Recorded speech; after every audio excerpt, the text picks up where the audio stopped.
There's a clip that's online and it's going viral right now about a whites only community over in Arkansas. There's about 40 people that live on this land. And basically, to me, it looks like a cult. It looks like a cult where the first criteria for you to be accepted is that you're white. They say, oh, we're just concerned about preserving white American values. But I want to show you guys the clip. Then we're going to talk about it. And we're going to talk about some concerns that I have. The leader of the group is called Eric All, and he's invited me to spend a few days with them. Hey, Eric. He insists what he is doing here is entirely legal, and that's key, because if it is, it could be a blueprint for many other communities to come. Welcome to the Ozarks. Thank you very much. What we've done here is establish a place where we have control over who our neighbors are, and that is just for the sake of preserving, our culture. And that culture, effectively, we're saying this is a white culture, a whites-only place. White American culture. Yeah, not just white, but white American. But what this sounds like is bringing back segregation. Is that a fair assessment? Well, it's free association. So we're not trying to keep other people down. This is a small settlement in the middle of the Ozarks. But they are being kept out. You don't let everyone into your home. 160 acres taking shape, forest cleared, roads laid, cabins built. Around 40 people live here. Hundreds more from across the world have paid to be members. And I'm intrigued to find out what motivates people to give up their old lives for this. We met here. Oh, you met here? I guess he came here. I met her on like day 3. So. Yeah. Oh my God, what a story. It beats Tinder, doesn't it? Yeah, right? They're not necessarily keeping other people down, but they are keeping other people out. You've got a couple that met specifically from this group, and they share the same ideology. They're incentivized to be together. That don't sound like a cult to nobody but me. Okay, I guess so.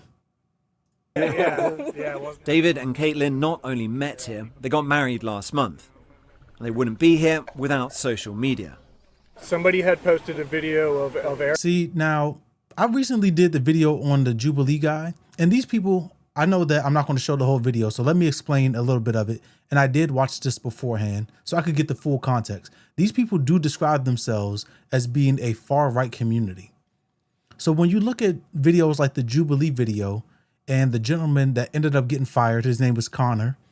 When you look at people like that, and then you look at content like this, it makes you wonder how far reaching is this ideology, and to what extent where does it end? Right? Because what we know is when white people segregate themselves in these type of communities and they associate themselves with like far right ideology, they start like a thought pattern of, oh, we also need a militia. We saw what happened down in Waco, Texas. They're going down that road. That's my concern. If I'm being completely honest, I'm not necessarily worried about, oh, white people want to live next to white people. I think all people want to associate with people that have their ideology, people that have, similarities with them, not necessarily based on skin color.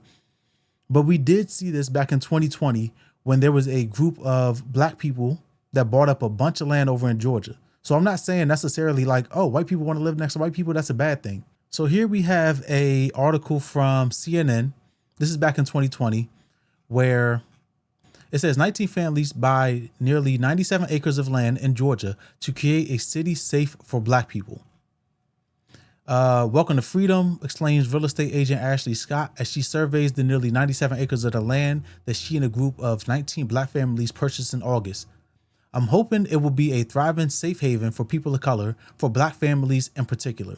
So when I look at this specific article, and then I look at the other community where they bought up land in the middle of nowhere, Arkansas, I don't see that many differences, if I'm being completely honest. So my concern isn't necessarily people wanting to live next to people that look like them or share their ideology. But what I am concerned about is what that transfers into. Because if you have these people that are on the far right, that are sympathizers of and all of this stuff, And then they start to, and the guy has said, hey, I want to spread this ideology. When you start to do stuff like that, I'm not going to lie to you, it starts to spell danger for everybody else. Because then you're going to have people that buy into the ideology that you have or that you are spreading. And they're not just going to be in Arkansas. They're going to be in pockets all around the U.S. paying attention to what it is that you're saying or doing. And that's how you get these militias like the Proud Boys and all of this stuff that we've been seeing. Just for some context, I live in Maryland. Everybody generally around me is black. There are some white people like in pockets and stuff like that. But for the most part, everybody around in this specific area is black. So I'm not saying it's necessarily a bad thing. When you start to say, hey, not only can you can only live here if you think like this, if you look like this, and you have to date people within this community. It starts to raise the hair on my neck, and it raises a red flag. Not to say that you guys have ill intent, but we just got to keep a safe eye on you, a close eye on you, to make sure that whatever this grows and spins into doesn't become something illegal. Even the Attorney General over in Arkansas said, hey, that doesn't sound right. We're going to have to investigate that. And moreover, this looks like a cult to me because there was a part in the video, which I'm about to pull up, where they say people in this community are incentivized to have kids to the point where they're being rewarded monetarily. Nikki, Caitlin, and Alison all met their partners at the community. And RTTL is explicit about this. It has an online fundraiser to give cash rewards to parents of newborns as a means to incentivize population growth. Just before we arrived, they had donated $1,000 to a family for having their 6th child. Is that part of the mission as well, to sort of have big families, to make the community bigger? Is there a sort of pressure there? I don't think so. I don't feel particularly myself, I don't feel any pressure to like have a big family. I think there's a kind of expectation here that you do want to, as part of helping grow this thing, that you're going to have kids. That's a contradiction. That's an obvious contradiction. There's no pressure to have a kid, but you get a cash reward for it. And she said you're incentivized to have a big family to help grow the ideology in the community. So what is she talking about? That's where I'm going to go ahead and end it. You guys let me know what you think. Do you have a problem with a all white community? Do you have a problem with the all black community, the Asian community? If you do, tell me why. If you don't, tell me why.